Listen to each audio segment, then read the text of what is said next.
Hello my dear students. आज शुरू करने जा रहे हैं class 10 science chapter 1 chemical reactions and equations. और आज का हमारा टॉपिक है बैलेंस्ड केमिकल इक्वेशंस। तो सबसे पहले तो ज़रूरी है कि जो केमिकल इक्वेशन होती है उसको बैलेंस करना क्यों ज़रूरी होता है। Why is it necessary to balance a chemical equation. तो केमिकल इक्वेशन को बैलेंस करना क्यों ज़रूरी है उसको सबसे पहले जानेंगे। Recall the law of conservation of mass that you studied in class 9th। आपने क्लास 9th में पढ़ा है कि law of conservation of mass यानी mass of reactants is always equal to the mass of product. यानी mass जो होता है किसी भी केमिकल रिएक्शन में वो कंजर्व रहता है, वो कभी भी चेंज नहीं होता। जितना मास प्रोडक्ट उसका होता है रिएक्टेंट्स का उतना ही प्रोडक्ट का भी होता है। Mass can neither be created not destroyed in the chemical reaction. Mass किसी भी केमिकल रिएक्शन में न तो क्रिएट होता न ही डिस्ट्रॉय होता। That is the total mass of the elements present in the product of chemical reactions has to be equal to the total mass of elements present in the reactants. यानी जितने जो भी reactants होते हैं उसमें जितने भी एलिमेंट्स मौजूद होते हैं उनका मास और जितना भी प्रोडक्ट होते हैं उनका जो मास होता है, जो प्रोडक्ट वो जो रिएक्टेंट को रिएक्ट करने से बनता है। अब प्रोडक्ट का जो मास होता है वो हमेशा रिएक्टेंट के मास के इक्वल होना चाहिए। In other words the number of atoms of each element remains the same. या दूसरे शब्द में हम ये भी कह सकते हैं कि जो नंबर ऑफ एटम्स जो होते हैं हर किसी एलिमेंट के वो क्या रहते हैं, रिमेन्स द सेम, एक जैसे रहते हैं। Before and after a chemical reaction, chemical reaction के पहले भी और केमिकल रिएक्शन के बाद भी, यानी नंबर ऑफ एटम्स जो होते हैं हर एलिमेंट के वो क्या रहते हैं, एक जैसे रहते हैं। Hence we need to balance a skeletal chemical equation. इस प्रकार हमें एक जो स्केलेटल जो केमिकल इक्वेशन जो होती है उसको बैलेंस करने की ज़रूरत होती है। Is the chemical balanced. Let us learn about balancing a chemical equations step by step. अब हम क्या करते हैं, बैलेंसिंग सीखते हैं स्टेप बाय स्टेप, एक एक स्टेप करके। और सबसे पहले हम इक्वेशन लेते हैं जिंक प्लस सल्फ्यूरिक एसिड, और इसमें प्रोडक्ट हमारा क्या बनेगा, जिंक सल्फेट और हाइड्रोजन। जिंक रिएक्ट करता है सल्फ्यूरिक एसिड के साथ में और क्या फॉर्म करता है, जिंक सल्फेट और hydrogen. The above word equation may be represented by the following chemical equation. ऊपर आप देख रहे हैं ये वर्ड इक्वेशन है और जो नीचे आप देख रहे हैं वो है सिम्बॉलिक फॉर्म में, यानी जिसको हमने सिम्बल्स का या फॉर्मूला का यूज़ करके बनाया है। यानी Zn प्लस H2SO4 और प्रोडक्ट में हमारा zinc sulphate plus hydrogen.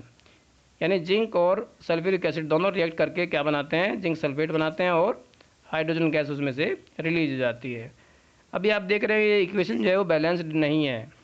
Let us examine the number of atoms different elements on both sides of the arrow. यानी एरो के दोनों साइड में हम क्या करते हैं, नंबर ऑफ जो एटम्स हैं हर एलिमेंट के वो काउंट करते हैं। काउंट करके पता लग जाएगा कि ये बैलेंस्ड है कि नहीं है। तो सबसे पहले हमने जिंक लिया। जिंक में आप देख रहे होंगे लेफ़्ट साइड में एक एटम है और राइट साइड में देख रहे होंगे वहाँ भी एक एटम है। जहाँ इसमें Zn और Zn यहाँ पे कोई इसमें इसके साथ कुछ भी नहीं है, Zn2 या 2Zn ऐसे करके कुछ नहीं लिखा, तो इसका मतलब इसका एक एक एटम है दोनों साइड में। हाइड्रोजन देखिए, हाइड्रोजन का लेफ्ट साइड में H2 में, इसका मतलब क्या है, यहाँ पे दो एटम इसके हैं।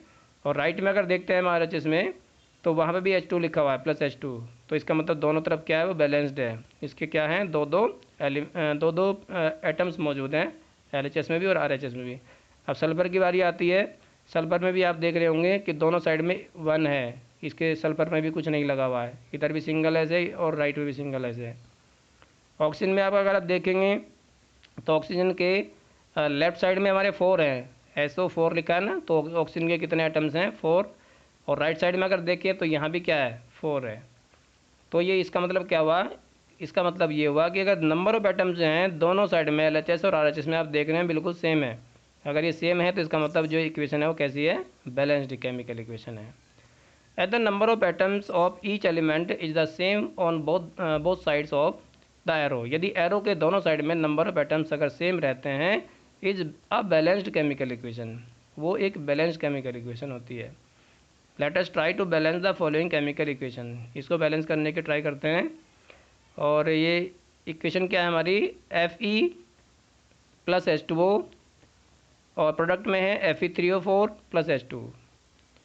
Fe क्या होता है, ये आयरन का सिंबल है, यानी आयरन जो होता है रिएक्ट करता है किसके साथ में, वाटर के साथ में, और क्या बनाता है, फेरिक ऑक्साइड बनाता है और हाइड्रोजन गैस रिलीज हो जाती है। अब इसको देखिए स्टेप बाय स्टेप करके कि इसको किस तरीके से बैलेंस किया जा सकता है।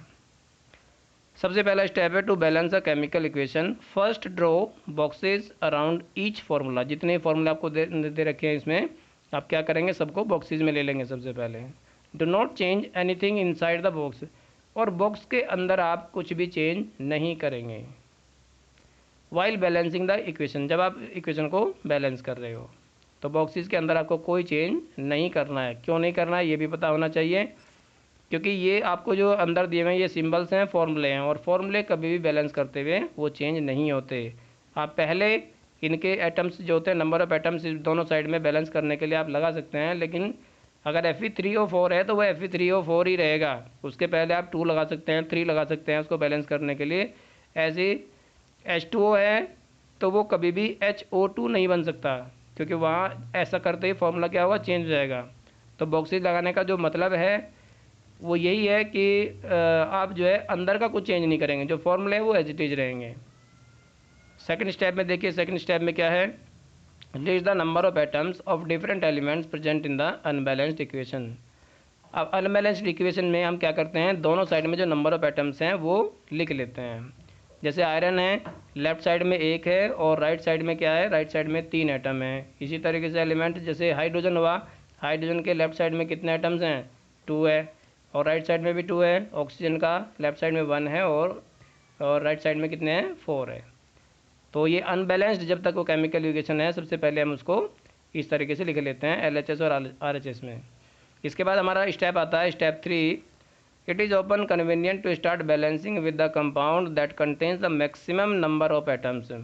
अब जो शुरुआत जो करते हैं बैलेंस करने की वो कहाँ से करते हैं, सबसे पहले जो मैक्सिमम नंबर ऑफ एटम्स होता है उसको काउंट करते हैं पहले। जिस एलिमेंट के अगर वो रिएक्टेंट में है या प्रोडक्ट में है, हम मैक्सिमम नंबर ऑफ एटम्स जो होंगे उसको काउंट करेंगे पहले, और फिर उसके बाद जो दूसरे वाला जो एटम है, जो दूसरे वाला जो एलिमेंट है, वही एलिमेंट दूसरी साइड में, मतलब तो उसमें क्या होता है, नंबर ऑफ एटम्स सेम कर लेते हैं। It may be a reactant. अब मैंने जैसे बताया अभी, वो रिएक्टेंट भी हो सकता है और प्रोडक्ट, या फिर प्रोडक्ट भी हो सकता है। In that compound select the element which has the maximum number of atoms. तो सबसे पहले हमें उसी एलिमेंट को सेलेक्ट करना है जिसके सबसे ज़्यादा एटम हैं। यूजिंग दीज क्राइटेरिया, इन क्राइटेरिया का यूज़ करते हुए we select Fe3O4 and the element oxygen in it. और सबसे ज़्यादा इसमें किसके हैं, Fe3O4 में आप देख रहे हैं यहाँ पे कि ऑक्सीजन के 4 एटम हैं, 4 एटम्स इसके हैं। तो सबसे पहले यहीं से शुरुआत करते हैं। तो these are 4 oxygen atoms on RHS, यानी राइट हैंड साइड में ऑक्सीजन के 4 एटम्स हो गए, and only 1 on the LHS। और LHS में कितना है, सिर्फ 1 है। तो क्या करेंगे, ऑक्सीजन को लिखेंगे सबसे पहले। इनिशियल में क्या है, अगर हम H2O को देखते हैं तो उसमें सिर्फ क्या है, 1 है इसमें सिर्फ एटम। और अगर प्रोडक्ट में देखते हैं तो यहाँ क्या देख रहे हैं आप, 4 इन Fe3O4, O4 लिखा है ना, तो इसका मतलब 4 एटम उसमें हो गए।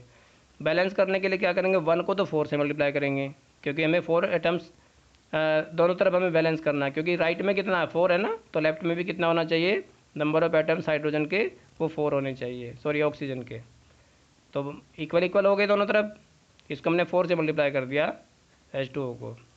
इसके बाद आता है to equalize the number of atoms it must be remembered that we can not alter the formula. जैसे कि मैंने स्टार्टिंग में बताया था कि बैलेंसिंग करते हुए इस चीज़ का हमेशा ध्यान रखें कि फॉर्मूला को अल्टर नहीं करना है, बदलना नहीं है। अगर वो उसको अल्टर कर देंगे हम तो वो बदल जाएगा और इक्वेशन पूरी गलत हो जाएगी। किसी कंपाउंड का या फिर एलिमेंट का किसी का भी चेंज नहीं करना है इन्वॉल्व इन द रिएक्शन, जो रिएक्शन में इन्वॉल्व है। For example to balance oxygen को बैलेंस करने के लिए ऑक्सीजन एटम को we can put coefficient 4 as 4H2O, यानी ऑक्सीजन को बैलेंस करने के लिए हमने H2O से पहले क्या लगाया, 4 लगाया। एंड नॉट H2O4, हम इसको इस तरीके से नहीं लिख सकते H2O4। अगर हमने ऐसा लिख दिया H2O4 तो ये तो वाटर का जो मॉलिक्यूलर फॉर्मूला वो तो चेंज हो जाएगा, बदल जाएगा, तो इक्वेशन गलत हो जाएगी इस तरीके से। ना हम इस तरीके से लिख सकते हैं इसको H2O और ब्रैकेट में लेकर के और 4 लिखे वहाँ पे, ऐसा भी नहीं लिख सकते हैं, इससे भी फॉर्मूला गलत हो जाएगा। तो हमें सिर्फ क्या लिखना है, 4H2O, जैसे कि स्टार्टिंग में बताया गया है। हमने 4 किस लिए लगाया, पता लग गया, 4 लगाया ऑक्सीजन के एटम्स को बैलेंस करने के लिए, इक्वल करने के लिए।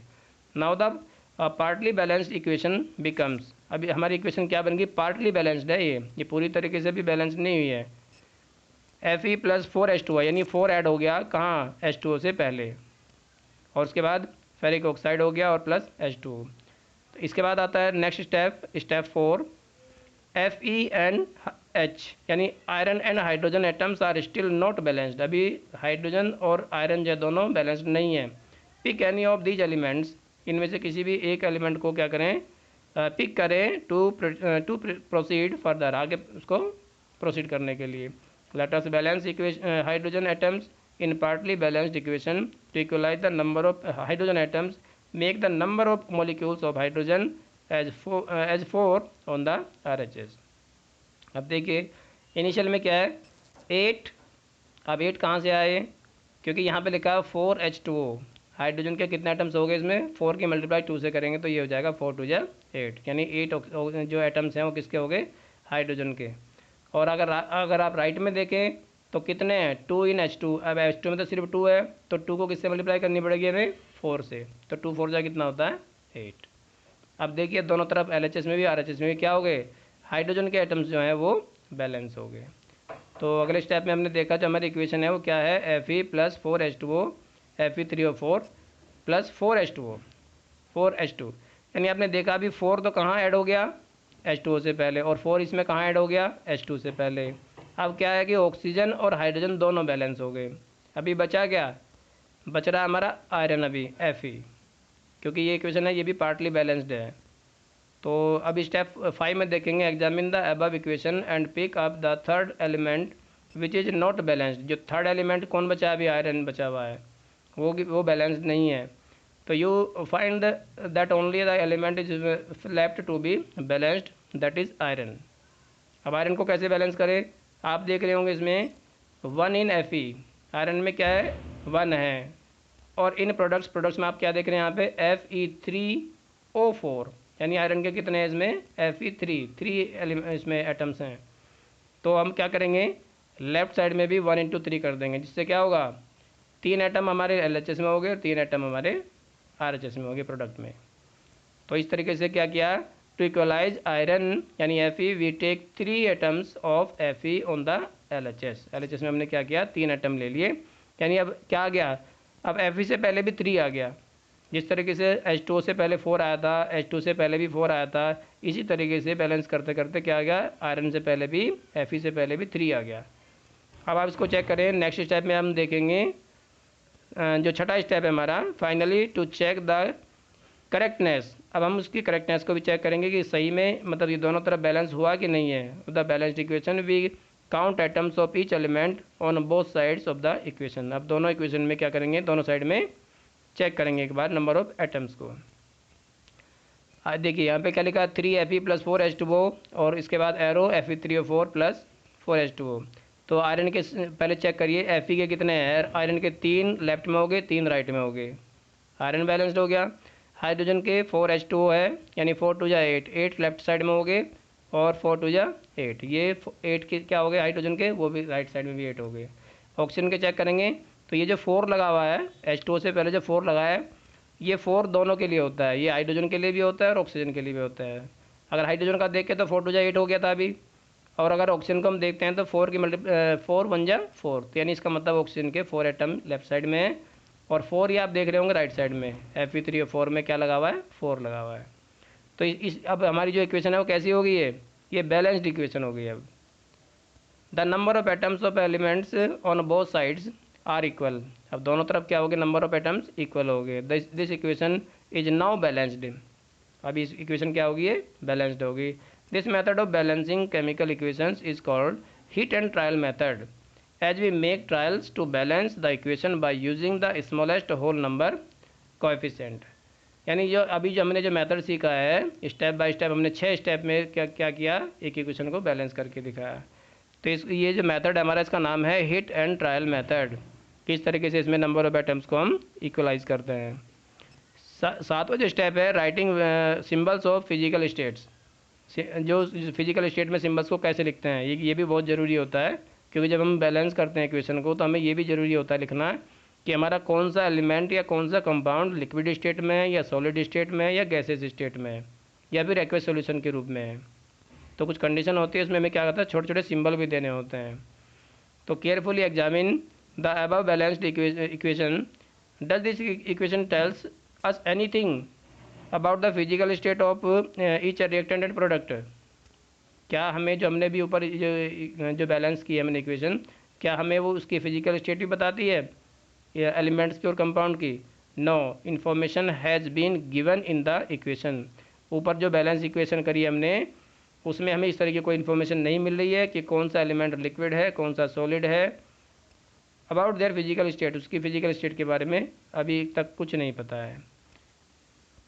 नेक्स्ट आता है to make a chemical equation more informative. अब केमिकल इक्वेशन को ज़्यादा इन्फॉर्मेटिव बनाने के लिए क्या करते हैं, the physical states of reactants and products are mentioned along with their chemical फार्मूले। अब केमिकल फार्मूले के साथ साथ में उनकी फिजिकल स्टेट को भी मेंशन कर देंगे उसमें, तो पता लग जाएगा कि पूरी तरीके से जो बैलेंस्ड इक्वेशन है उसकी फिजिकल स्टेट भी पता लग जाएगी। The gases, liquid, aqueous and solid states of reactants are product are represented by the notations. जैसे जी हो गया, यानी जो गैसेस होता है वहाँ पे हम क्या लिखते हैं, स्मॉल जी लिखते हैं। अगर लिक्विड होता है तो स्मॉल एल लिखते हैं। एक्वस होता है तो ए क्यू करके लिखते हैं ऐसे शॉर्ट में। और सॉलिड अगर होता है तो उसमें स्मॉल एस लिखते हैं। The word aqueous is written in the reactant और प्रोडक्ट। ये दोनों में लिखा जा सकता है, रिएक्टेंट में भी और प्रोडक्ट में भी। Is present as the solution in water. यानी इसका मतलब क्या होता है, एक्वस सॉल्यूशन का मतलब होता है वाटर में इसका सॉल्यूशन, यानी वो वाटर में सॉल्यूशन की फॉर्म में है, वो पानी के अंदर घुला हुआ है, सॉल्यूशन बना हुआ है उस चीज़ का, उस एलिमेंट का या कंपाउंड का। The balanced equation becomes. अब देखिए यहाँ पे इक्वेशन वही लिखी है ऊपर वाली जो हमने ऊपर बताई थी अभी, लेकिन आपने क्या देख रहे हैं, 3Fe के साथ में यहाँ एस भी लगा दिया ब्रैकेट में। इसका मतलब क्या है कि आयरन सॉलिड फॉर्म में है। इसके बाद आप देख रहे होगे 4H2O। तो 4H2O ये इसमें गलत लिखा हुआ है, क्योंकि H2O जो होता है ये लिक्विड है। यहाँ पे क्या लिखा हुआ है, इसमें जी लिखा हुआ है, जी नहीं होना चाहिए, ये थोड़ा इसमें गलत प्रिंट हो गया है। तो यहाँ क्या आएगा, एल आएगा। इसके बाद प्रोडक्ट में क्या बना, Fe3O4 जो फेरिक ऑक्साइड जो बना है वो भी सॉलिड की फॉर्म में है, उसमें ऐसे लिखा हुआ है। और प्लस 4H2, H2 क्या है, ये गैसेस फॉर्म में है, ये करेक्ट है बिल्कुल। तो इसमें इस केमिकल इक्वेशन में आप क्या देख रहे हैं, फिजिकल स्टेट्स भी पता है हमें, उसकी कंपाउंड की भी और एलिमेंट्स की भी। इस वाले इसको करेक्ट कर लेना, जो जहाँ पे 4H2O लिखा है वहाँ ब्रैकेट में जी नहीं आएगा, वहाँ पे एल आएगा, small L. Note the symbol G is used with H2O to indicate that in this reaction water is used in the form of steam. अच्छा, ये चीज़ ठीक है। अब ये सही हो जाएगा अगर यहाँ पे लिक्विड से अगर वो रिएक्ट नहीं कर रहा है, जैसे यहाँ पे मैंने बताया अभी क्वेश्चन में, यहाँ पे जहाँ पे 4H2O यहाँ पे जी लिखा है ब्रैकेट में, ये तब हो सकता है अगर स्टीम की फॉर्म में होता है तो, क्योंकि जो नॉर्मल वाटर होता है वो लिक्विड फॉर्म में होता है। लेकिन आगे जो इसको मेंशन किया गया है कि अगर ये स्टीम की फॉर्म में होगा तो उसको आप वहाँ बिल्कुल डेफिनेटली जी ही लिखेंगे। इसके बाद आता है usually physical states are not included in the chemical equation unless it is necessary to specify them. आमतौर पर क्या होता है, जो फिजिकल स्टेट जो होती है वो इंक्लूड नहीं होती, are not included in the chemical equation. Chemical equation में फिजिकल स्टेट आमतौर पर इंक्लूड नहीं होती unless it is necessary to specify them. वो तो उसको तभी लिखते हैं ये सब चीज़ें, G, L, A, Q, S, ये तभी लिखते हैं जब वो क्या होता है, जब उसकी ज़रूरत होती है। Sometimes the reaction conditions such as temperature, pressure, catalyst etcetera for the reaction are indicated above and or below the arrow in the equation। For example जैसे यहाँ पे आ गया आपका CO, यानी जो कार्बन मोनोक्साइड जो होता है वो गैसेस फॉर्म में होता है, H2 ये भी गैसेस फॉर्म में होता है। एटमॉस्फेयर की जो कंडीशन इसमें डाल देते हैं यहाँ पे इसकी शॉर्ट फॉर्म है ATM करके, यानी इतने एटमॉस्फेयर पर। और क्या उसने बनाया, CH3OH जो कि लिक्विड फॉर्म में है। नेक्स्ट इक्वेशन है 6CO2 + 6H2O और सनलाइट और क्लोरोफिल, ये इसकी प्रेजेंस में होता है। ये आप देख रहे होंगे यहाँ पे कौन सी इक्वेशन है ये जब जो क्या नाम, रेस्पिरेशन जब होता है, सॉरी जब फोटोसिंथेसिस होता है, फोटोसिंथेसिस में क्या होता है, सनलाइट और जो क्लोरोफिल जो होता है इसकी प्रेजेंस में ही होता है ये। और क्या फॉर्म होता है इसमें, ग्लूकोज होता है और कार्बन डाइऑक्साइड फॉर्म होती है। तो यहाँ पर आप देख रहे हैं ये इसमें दोनों चीज़ें हैं, क्या क्या, बैलेंसिंग भी हो गई है केमिकल इक्वेशंस की और उनकी साथ में उनकी स्टेट्स भी है। तो अभी हमारा जो बैलेंस इसका जो केमिकल इक्वेशंस को बैलेंस करने का जो टॉपिक था वो कंप्लीट हो गया है। और मुझे आज इसमें यही बताना था कि जो इक्वेशन जो होती है, केमिकल इक्वेशन जो होती है, उसको किस तरीके से बैलेंस करते हैं। आगे का टॉपिक जो होता है मेरे अगली वीडियो में आपको देखने को मिलेगा। ओके।